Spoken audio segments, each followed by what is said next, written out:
Agenda राष्ट्रियता, हाम्रो विखण्डता र राष्ट्रलाई बर्बाद बनाउने किसिमका कुराहरू चाहिँ कहिलेकाहीँ झुक्को पुगलमा होइन, साथीहरूलाई चाहिँ म एउटा झुटो खबर, इन्डियाका च्यानलले प्रायः त झुटै नै कुराहरू प्रचार गर्ने गर्छन्। तर यहाँ चाहिँ एउटा विशेष किसिमको चाहिँ हाम्रो देशको नाम झन्डो पुगलमा होइन, साँच्चै उनीहरूले चाहिँ प्रचार गर्ने गर्छन् उनीहरूको च्यानलबाट, विभिन्न माध्यमबाट। र यो किसिमको कुरा चाहिँ कतिको गलत र कति के भनाइ छ त तपाईँहरूलाई म देखाउन गइरहेको छु। हेर्नुहोस्,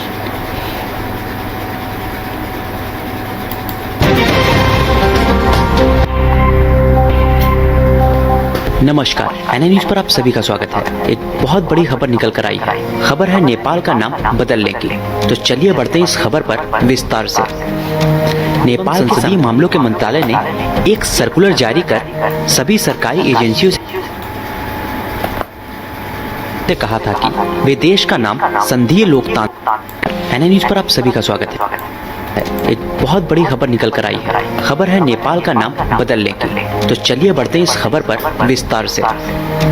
नेपाल के संवैधानिक नाम को लेकर एक बड़ा विवाद खड़ा हो गया है। आपको बता दें कि कुछ दिन पहले ही देश के कानून, न्याय एवं संसदीय मामलों के मंत्रालय ने एक सर्कुलर जारी कर सभी सरकारी एजेंसियों से कहा था कि वे देश का नाम संघीय लोकतांत्रिक नेपाल गणराज्य की जगह सिर्फ नेपाल लिखे। आपको बता दें कि ये नेपाल का संवैधानिक नाम है, जैसे चीन का संवैधानिक नाम पीपल्स लिबरेशन ऑफ चाइना है, इंडिया का द रिपब्लिक ऑफ इंडिया और अमेरिका का यूनाइटेड स्टेट ऑफ अमेरिका। तो ऐसे ही हर देश के एक ऑफिशियल नाम होते हैं जो उनके संविधान को कहीं ना कहीं दर्शाते हैं। वैसे ही नेपाल का संवैधानिक नाम संघीय लोकतांत्रिक नेपाल गणराज्य है, जिसे अब बदलने का सर्कुलर जारी कर दिया गया है। मानो एक बच्चों का खेल हो, चुटकी बजाते ही नाम बदल गया। कोई भी संवैधानिक कदम नहीं, चुटकी बजाओ और नाम बदलो। मानो देश के प्रधानमंत्री खुद ही मालिक हैं देश की। अब इस नाम को बदलने के पीछे सरकार की क्या मंशा है वो तो सरकार ही जाने, क्योंकि इसे अभी तक साफ नहीं किया गया है। लेकिन अब सत्ताधारी नेपाल कम्युनिस्ट पार्टी के अंदर इसको लेकर कड़े सवाल उठाए जा रहे हैं। नेपाल के संविधान विशेषज्ञों का कहना है कि देश का आधिकारिक नाम महज इस तरह से सर्कुलर जारी कर नहीं बदला जा सकता, क्योंकि इसी संविधान की शपथ ली जाती है और इसमें जो नेपाल का नाम है वो संवैधानिक नाम है। और ओली सरकार के हालिया कदम का असर होगा ये कि दूसरे देशों को भी अपने दस्तावेज में नेपाल का नाम बदलना पड़ेगा और सिर्फ वहाँ पर नेपाल लिखना पड़ेगा। इसी तरह से देश की पुस्तकों में भी ये सारे बदलाव करने पड़ेंगे। जबकि नेपाल में संविधान की धारा 56(1) में ये साफ लिखा है कि नेपाल संघीय लोकतांत्रिक गणराज्य का मुख्य ढांचा 3 स्तरों वाला होगा।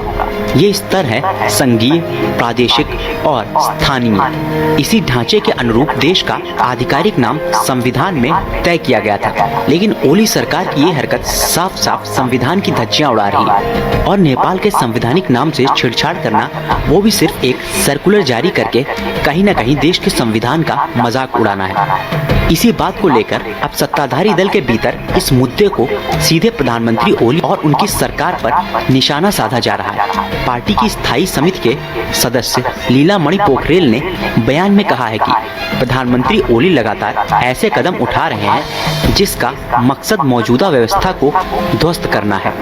कम्युनिस्ट पार्टी की सांसद राम कुमारी ने इसे संसदीय व्यवस्था को कमजोर करने वाला कदम बताया है, क्योंकि अगर नेपाल के संविधान में कोई भी बदलाव किया जाता है तो उसके लिए एक संसदीय व्यवस्था है और बिना उस व्यवस्था के गए हुए सीधे तौर पर एक सर्कुलर जारी करके नेपाल का संवैधानिक नाम ही बदल देना कहीं न कहीं संविधान की धज्जियां उड़ाने जैसा है। ये इल्जाम भी लगाया जा रहा है कि हालिया ओली सरकार ने ये फैसला सितंबर में ही लिया था, लेकिन इसकी जानकारी प्रेस कॉन्फ्रेंस के जरिए नहीं दी गई। यानी ये कहीं न कहीं जनता से छुपाने की कोशिश की जा रही थी। जैसा कि आम चैनल्स का कहना है, जब सर्कुलर जारी किया गया तो उसके बाद धीरे धीरे ये जानकारी सार्वजनिक दायरे में आई। जब उस बात पर सवाल पूछे गए तब विदेश मंत्रालय के प्रवक्ता ने बताया कि कैबिनेट ने ये निर्णय सितंबर में ही ले लिया था। जब ये फैसला किया गया तो उससे काफी समय बाद तक संचार और सूचना तकनीक के मंत्रालय की वेबसाइट पर इसका कोई भी जिक्र नहीं किया गया था।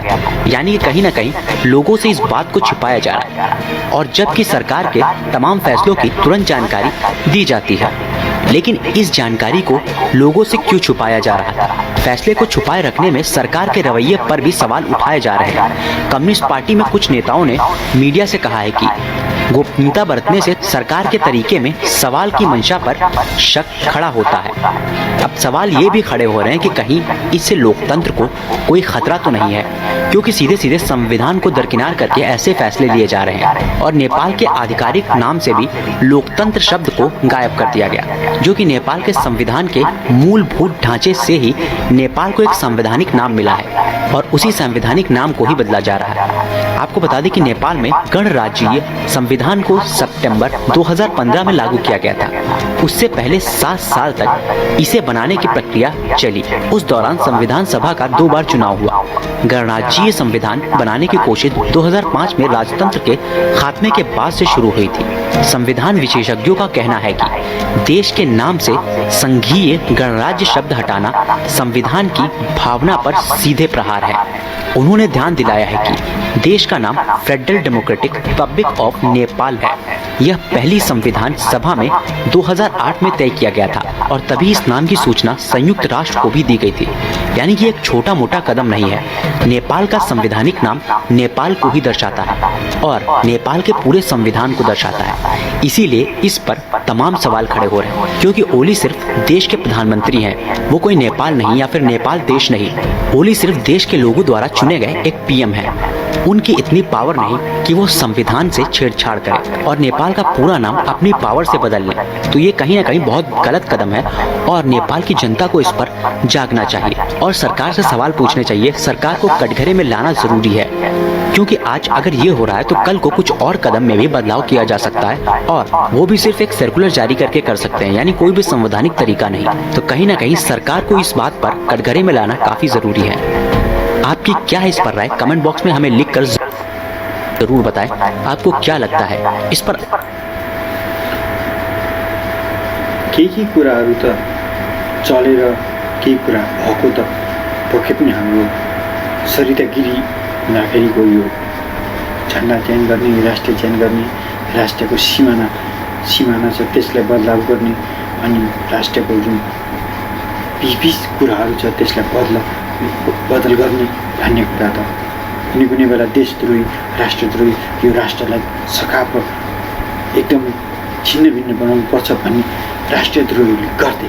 तर केपी शर्मा ओलीले त्यस्तो कुरा कहिले पनि गर्नुभएको छैन र गर्नु पनि हुन्न र राष्ट्रका लागि, यो देशका लागि नै उहाँले जहिले पनि गर्नुहुन्छ। हवस् त। एक बड़ा विवाद खड़ा हो गया है।